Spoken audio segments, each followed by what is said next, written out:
I used to be a beat cop a long time ago. And we get calls about domestic disputes all the time. Hundreds over the years. But there's this one guy, this one piece of shit that I will never forget. Gordy. He looked like Bo Svensson. You remember him? From Walking Tall? No? Anyway. Me and my partner, we get called out there every other weekend. And it's this guy, he was a big guy. He was 270, 280. And his wife, or whatever you want to call her, his lady, she was real small, like a boy. Wrists like little branches. And like I said, we get called out there every other weekend, and it was the same thing. We pull her to the side and we say, hey, come on, tonight's the night, we're gonna press charges against this guy, huh? And this wasn't one of those deep down, he loves me type setups. We got those all the time. This was different. She was scared. She wasn't gonna flip on him no way, no how.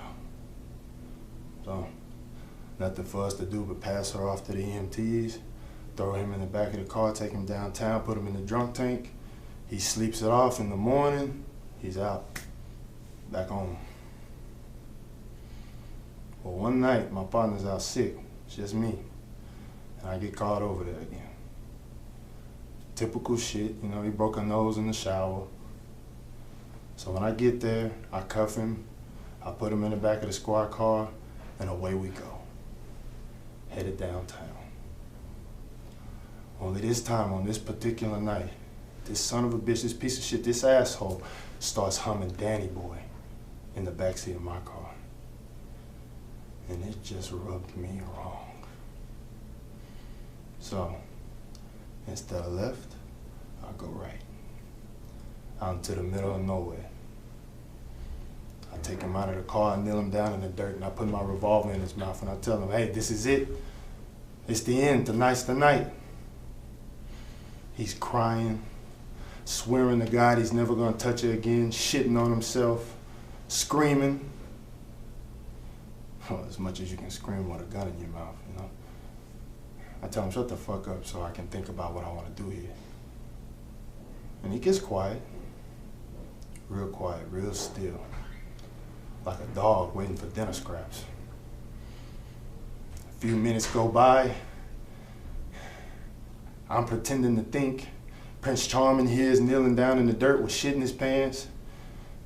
And I finally pull my gun out of his mouth and I look at him and I say, if you ever touch her again, so help me God, I will such and such and such and such and blah, blah, blah, blah, blah. So, just a warning? Of course. Trying to do the right thing.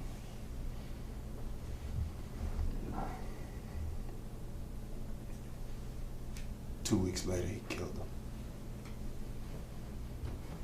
Caved the skull in with the base of a worm blender. By the time we got there was so much blood, you could taste the metal in the air.